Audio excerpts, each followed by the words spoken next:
What a thrilling match. Team India batting ಬೊಂಬಾಟ್, ಅತ್ತ ಲಂಕನರ ಬ್ಯಾಟಿಂಗ್ ಕೂಡ ಅಲ್ಟಿಮೇಟ್. ಕ್ಲೈಮ್ಯಾಕ್ಸ್ದಲ್ಲಂತೂ ಇನ್ನೂ ರೋಚಕ ಟ್ವಿಸ್ಟ್. ಅವ್ರು ಗೆದ್ರು ಇವ್ರು ಗೆದ್ರು ಅನ್ನುವಾಗಲೇ ಮ್ಯಾಚ್ ಟೈ, ಕೊನೆಗೆ ಸೂಪರ್ ಓವರ್. ಒಂದಿಡೀ ಆಕ್ಷನ್ ಮೂವಿ ಥರಾನೇ ಇತ್ತು ಭಾರತ ವರ್ಸಸ್ ಲಂಕಾ ನಡುವಿನ ಸೂಪರ್ 4 ಹಂತದ ಕೊನೆ ಪಂದ್ಯ.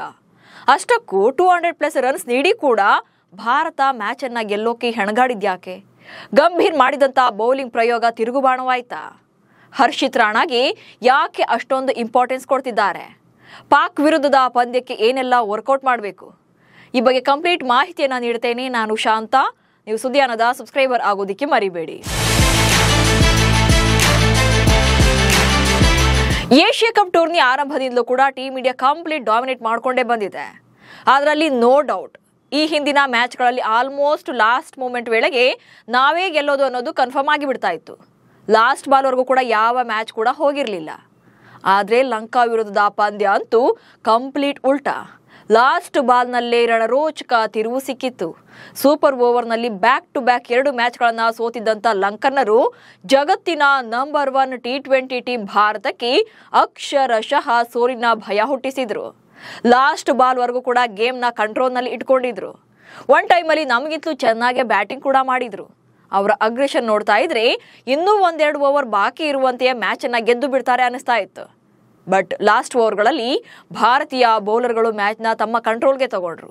ಅಲ್ಲಿಂದ ಪಂದ್ಯ ಡೈವರ್ಟ್ ಆಗ್ತಾ ಬಂತು. ಲಂಕಾ ವಿರುದ್ಧವೂ ಅಭಿಷೇಕ್ ಅಬ್ಬರ ಹ್ಯಾಟ್ರಿಕ್ 50.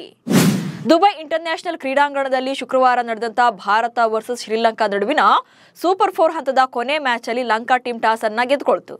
ಬೌಲಿಂಗ್ ಅನ್ನು ಆಯ್ಕೆ ಮಾಡಿಕೊಂಡ್ರು. ಅದರಂತೆ ಭಾರತ ಪರ ಆಸ್ ಯೂಶುವಲ್ ಅಭಿಷೇಕ್ ಶರ್ಮಾ ಮತ್ತು ಶುಭ್ಮನ್ ಗಿಲ್ ಇನ್ನಿಂಗ್ಸ್ ಅನ್ನ ಆರಂಭ ಮಾಡಿದ್ರು. ಒನ್ಸ್ ಅಗೇನ್ ಅಭಿಷೇಕ್ ಬ್ಯಾಟಿಂಗ್ ನಲ್ಲಿ ಧೂಳೆಬ್ಬಿಸಿದ್ರು. ಹ್ಯಾಟ್ರಿಕ್ 50 ಕೂಡ ಬಾರಿಸಿದ್ರು. ನಿನ್ನೆಯ ಪಂದ್ಯದಲ್ಲಿ 31 ಎಸೆತಗಳಲ್ಲಿ 61 ರನ್ಗಳನ್ನ ಕಲೆ ಹಾಕಿದ್ರು. ಅತ್ತ ಶುಭ್ಮನ್ ಗಿಲ್ 4 ರನ್ ಗಳಿಸೋಕಷ್ಟೇ ಸಾಧ್ಯವಾಯಿತು. ಪುಣ್ಯಕ್ಕೆ ಈ ಮ್ಯಾಚ್ ಅಲ್ಲಿ ಗೌತಮ್ ಗಂಭೀರ್ ಅವರು ಮತ್ತೆ ಬ್ಯಾಟಿಂಗ್ ಆರ್ಡರ್ ನಲ್ಲಿ ಎಕ್ಸ್ಪೆರಿಮೆಂಟ್ ಮಾಡಿರಲಿಲ್ಲ. ಸೊ 3ನೇ ಕ್ರಮಾಂಕದಲ್ಲಿ ಕ್ಯಾಪ್ಟನ್ ಸೂರ್ಯಕುಮಾರ್ ಯಾದವ್ ಬ್ಯಾಟಿಂಗ್ಗೆ ಬಂದರು. ಆದರೆ T20 ಸ್ಪೆಷಲಿಸ್ಟ್ ಅಂತ ಕರೆಸಿಕೊಳ್ತಿದ್ದಂಥ ಸೂರ್ಯ ಈಗೀಗ ಟೆಸ್ಟ್ ಮ್ಯಾಚ್ ತರ ಆಡ್ತಿದ್ದಾರೆ. ಈ ಏಷ್ಯಾ ಕಪ್ ಟೂರ್ನಿಯಲ್ಲಿ ಒಂದೇ ಒಂದು ಅರ್ಧ ಶತಕ ಕೂಡ ಅವರ ಬ್ಯಾಟಿಂಗ್ ನಲ್ಲಿ ಬಂದಿಲ್ಲ. ಲಂಕಾ ವಿರುದ್ಧ 12 ರನ್ಗಳನ್ನ ಗಳಿಸೋಕೆ 13 ಬಾಲ್ಗಳನ್ನ ತಿಂದ್ರು. ಆ ಬಳಿಕ ತಿಲಕ್ ಮತ್ತು ಸಂಜು ಪಾರ್ಟ್ನರ್ಶಿಪ್ ವರ್ಕೌಟ್ ಆಯಿತು. ಸಂಜು 39 ರನ್ ಸಿಡಿಸಿ ಔಟ್ ಆದ್ರೆ ತಿಲಕ್ 49 ರನ್ ಸಿಡಿಸಿ ಅಜೇಯರಾಗಿ ಉಳಿದ್ರು. ಬಟ್ ಹಾರ್ದಿಕ್ ಪಾಂಡ್ಯ ಕಡೆಯಿಂದ ಬಿಗ್ ಸ್ಕೋರ್ ಬರಲಿಲ್ಲ. ಕೊನೆಯಲ್ಲಿ ಅಕ್ಷರ್ ಪಟೇಲ್ 6 ಸಿಡಿಸೋ ಮೂಲಕ ಭಾರತದ ರನ್ ಸ್ಕೋರ್ ಅನ್ನ 200ರ ಗಡಿ ದಾಟಿಸಿದ್ರು. ಲಂಕಾಗೆ 203 ರನ್ಗಳ ಟಾರ್ಗೆಟ್ ನೀಡಿದ್ರು. ಈ ಟಾರ್ಗೆಟ್ ಅನ್ನ ನೋಡಿದಾಗ ಲಂಕಾ ಟೀಮ್ 150 ಅಥವಾ 170 ರನ್ ಗಳಿಸೋ ವೇಳೆಗೆ ಆಲ್ಔಟ್ ಆಗ್ಬೋದು ಅಥವಾ ಓವರ್ ಮುಗಿಬಹುದು ಅನ್ಕೊಂಡಿದ್ವಿ. ಆದ್ರೆ ಬ್ಯಾಟಿಂಗ್ ಶುರು ಆದ್ಮೇಲೆ ಸೀನೆ ಕಂಪ್ಲೀಟ್ ಉಲ್ಟಾ. ಭಾರತೀಯ ಬೌಲರ್ಗಳನ್ನ ಬೆಂಡೆತ್ತಿದ ನಿಸಾಂಕ ಮತ್ತು ಪೆರೇರಾ. ಏಷ್ಯಾ ಕಪ್ ಟೂರ್ನಿಯಲ್ಲಿ ಲಂಕಾ ಪಡೆ ಲೀಗ್ ಹಂತದಲ್ಲಿ 3ಕ್ಕೆ 3 ಮ್ಯಾಚ್ಗಳನ್ನ ಗೆದ್ದಿದ್ರು. ಆದರೆ ಸೂಪರ್ 4ನಲ್ಲಿ ಬಾಂಗ್ಲಾ ಮತ್ತು ಪಾಕಿಸ್ತಾನ ವಿರುದ್ಧ ಬ್ಯಾಕ್ ಟು ಬ್ಯಾಕ್ ಮ್ಯಾಚ್ಗಳನ್ನ ಸೋತರು. ಅದು ಅಲ್ಲದೆ ಈ ಟೂರ್ನಿಯಲ್ಲಿ ಅವರ ಹೈಯೆಸ್ಟ್ ಸ್ಕೋರ್ ಅಂದ್ರೆ ಅಫ್ಘಾನಿಸ್ತಾನ ವಿರುದ್ಧ 170 ರನ್ಗಳನ್ನ ಚೇಸ್ ಮಾಡಿರೋದು. ಆದರೆ ಸೂಪರ್ 4ನಲ್ಲಿ ಇತ್ತೀಚೆಗೆ ಪಾಕಿಸ್ತಾನ ನೀಡಿದಂಥ 139 ರನ್ಗಳ ಟಾರ್ಗೆಟ್ನು ಕೂಡ ಬೆನ್ನತ್ತೋಕೆ ಅವರಿಂದ ಸಾಧ್ಯವಾಗಿರಲಿಲ್ಲ. ಸೊ ಭಾರತ ನೀಡಿರುವಂಥ 200+ ಸ್ಕೋರ್ ಚಾನ್ಸೇ ಇಲ್ಲ ಅನ್ಕೊಂಡ್ರೆ ಹೊಡೆದ್ರು ನಾವು ಸೋತೇ ಹೋದ್ವಿ ಅನ್ಕೊಂಡು ಟಿವಿನೇ ಆಫ್ ಮಾಡೋ ರೇಂಜ್ ಹೊಡೆದ್ರು. ಮಿಡಲ್ ಓವರ್ಗಳಲ್ಲಿ ನಮಗಿಂತ ಮುಂದೆನೇ ಇದ್ರು. ಲಂಕಾ ಪರ ಪಥುಮ್ ನಿಸಾಂಕ ಮತ್ತು ಕುಸಾಲ್ ಮೆಂಡಿಸ್ ಇನ್ನಿಂಗ್ಸ್ ಅನ್ನ ಶುರು ಮಾಡಿದ್ರು. ಫಸ್ಟ್ ಓವರ್ ಫಸ್ಟ್ ಬಾಲ್ನಲ್ಲೇ ಪಾಂಡ್ಯ ಬೌಲಿಂಗ್ ನಲ್ಲಿ 4 ಹೊಡೆದು ನಿಸಾಂಗ ವೆಲ್ಕಮ್ ಮಾಡಿದ್ರು. ಬಟ್ 4ನೇ ಬಾಲ್ನಲ್ಲೇ ಕುಸಾಲ್ ಮೆಂಡಿಸ್ ರನ್ನ ಡಕ್ಔಟ್ ಮಾಡುವಲ್ಲಿ ಸಕ್ಸಸ್ ಆದ್ರು ಪಾಂಡ್ಯ. ಸೊ ಫಸ್ಟ್ ಓವರ್ನಲ್ಲಿ 1 ವಿಕೆಟ್ ಬಿತ್ತು ಅವರದ್ದು. ಆದರೆ ನೆಕ್ಸ್ಟ್ ಪಾರ್ಟ್ನರ್ಶಿಪ್ ಅನ್ನ ಬ್ರೇಕ್ ಮಾಡೋದೇ ದೊಡ್ಡ ಸವಾಲಾಯಿತು. ನಿಸಾಂಕ ಮತ್ತು ಕುಸಾಲ್ ಪೆರೇರಾ ಜೋಡಿ ಅಕ್ಷರಶಃ ಭಾರತೀಯ ಬೌಲರ್ಗಳ ಬೆವರಿಳಿಸಿದ್ರು. ಇಬ್ರು ಕೂಡ 70 ಎಸೆತಗಳಲ್ಲಿ 127 ರನ್ಗಳ ಜೊತೆ ಆಟ ನೀಡಿ ತಂಡವನ್ನ ಆಲ್ಮೋಸ್ಟ್ ಗೆಲುವಿನತ್ತರೆ ಕೊಂಡೊಯ್ದಿದ್ರು. ನಿಸಾಂಕ ಅಂತೂ 58 ಎಸೆತಗಳಲ್ಲಿ 107 ರನ್ ಸಿಡಿಸಿ ಇದ್ರೆ ಪೆರೇರಾ 58 ರನ್ ಬಾರಿಸಿದ್ರು. ಬಟ್ ಚರಿತ್ ಅಸಲಂಕ ಮತ್ತು Kamindu Mendis slow runs turning point ಆಯಿತು. ಕೊನೆಗೆ ದಸುನ್ ಶನಕ 200ರ ಸ್ಟ್ರೈಕ್ ರೇಟ್ನಲ್ಲಿ ಬ್ಯಾಟ್ ಬೀಸಿ ಮ್ಯಾಚ್ನ ಟೈ ಮಾಡುವಲ್ಲಿ ಯಶಸ್ವಿಯಾದರು. ಸೂಪರ್ ಓವರ್ನಲ್ಲಿ ಲಂಕಾ ದಹನ ಮಾಡಿದ ಹರ್ಷದೀಪ್. ಥ್ರಿಲ್ಲರ್ ಮೂವಿ ಥರ ಕ್ಲೈಮ್ಯಾಕ್ಸ್ಗೆ ಬಂದ ಈ ಪಂದ್ಯ ಸೂಪರ್ ಓವರ್ವರೆಗೂ ಕೂಡ ಹೋಯಿತು. ಸೂಪರ್ ಓವರ್ ಅನ್ನು ಆರಂಭ ಮಾಡಿದಾಗ ಲಂಕಾ ಪರ ಕುಸಾಲ್ ಪೆರೇರಾ ಹರ್ಷದೀಪ್ ಸಿಂಗ್ ಎಸೆದಂತ ಮೊದಲ ಎಸೆತದಲ್ಲಿ ಬಿಗ್ ಹಿಟ್ಗೆ ಕೈ ಹಾಕಿ ರಿಂಕು ಸಿಂಗ್ಗೆ ಕ್ಯಾಚ್ ಕೊಟ್ರು. ಇನ್ನು ಎರಡನೇ ಎಸೆತದಲ್ಲಿ ಕಮಿಂಡು ಮೆಂಡಿಸ್ ಸಿಂಗಲ್ ತಗೊಂಡ್ರೆ ಮೂರನೇ ಎಸೆತದಲ್ಲಿ ಡಾಟ್ ಬಾಲ್ ಮಾಡಿ ನಂತರ ವೈಡ್ ಎಸೆದರು. ಮೊದಲ 3 ಎಸೆತಗಳಲ್ಲಿ 7 ರನ್ಗಳನ್ನು ಮಾತ್ರ ಬಿಟ್ಕೊಟ್ಟಂತ ಹರ್ಷದೀಪ್ 4ನೇ ಎಸೆತದಲ್ಲೂ ಕೂಡ ಡಾಟ್ ಮಾಡಿದ್ರು. ಶನಕ ಆಗ ಸ್ಟ್ರೈಕ್ನಲ್ಲಿದ್ರು. ಈ ವೇಳೆ ಬಾಲ್ ನೇರವಾಗಿ ಸಂಜು ಸ್ಯಾಮ್ಸನ್ ಕೈಗೆ ಸೇರಿತ್ತು. ಬೈ ರನ್ಗಾಗಿ ಓಡುವಾಗ ಸಂಜು ಸ್ಟಂಪ್ ಅನ್ನು ಎಗರಿಸಿದ್ರು. ಅಂದ್ರೆ ಇಲ್ಲಿ ರನ್ಔಟ್ ಆಯಿತು. ರನ್ಔಟ್ ಆಗಿದ್ರು ಕೂಡ ಈ ವೇಳೆ ಹರ್ಷದೀಪ್ ಒಂದು ಎಡವಟ್ಟನ್ನು ಮಾಡ್ಕೊಳ್ತಾರೆ.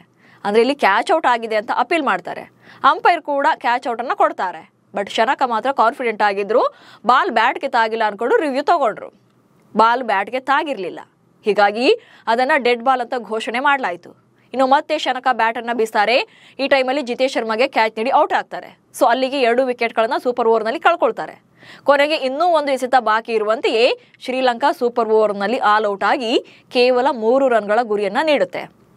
ಇನ್ನು ಲಂಕಾ ಪರ ಹಸರಂಗ ಬೌಲಿಂಗ್ಗೆ ಬರ್ತಾರೆ. ಈ ವೇಳೆ ಹಸರಂಗ ಎಸೆದಂತ ಸೂಪರ್ ಓವರ್ನ ಮೊದಲ ಎಸೆತದಲ್ಲಿ ಕ್ಯಾಪ್ಟನ್ ಸೂರ್ಯಕುಮಾರ್ ಯಾದವ್ 3 ರನ್ಸ್ ಅನ್ನ ತೆಗೆದುಕೊಂಡು ಭಾರತಕ್ಕೆ ಗೆಲುವನ್ನ ತಂದುಕೊಡ್ತಾರೆ. ಅಂದ್ರೆ ಇನ್ನೂ 5 ಎಸೆತಗಳು ಬಾಕಿ ಇರುವಂತೆಯೇ ಸೂಪರ್ ಓವರ್ನಲ್ಲಿ ಭಾರತ ಗೆಲ್ಲುತ್ತೆ. ಸೊ ಭಾರತ ವಿನ್ ಆಯ್ತು.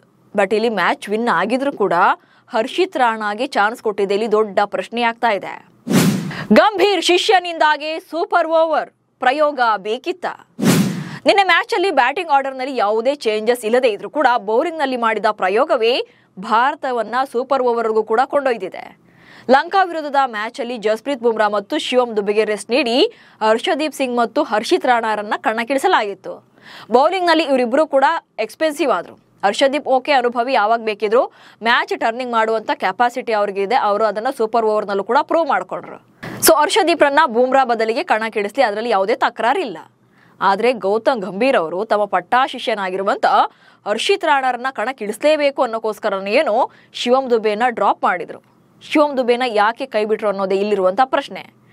ಇನ್ನು ರಾಣಾ ಅಂತೂ ಬೌಲಿಂಗ್ ನಲ್ಲಿ ಧಾರಾಳವಾಗಿ ರನ್ಸ್ ಕೊಟ್ರು. ಶ್ರೀಲಂಕಾನವರು ಇವ್ರ ಬೌಲಿಂಗ್ ನಲ್ಲಿ ಕೇರೆ ಮಾಡದೆ 6-4ಗಳನ್ನ ಚೆಚ್ಚುತ್ತಾ ಇದ್ರು.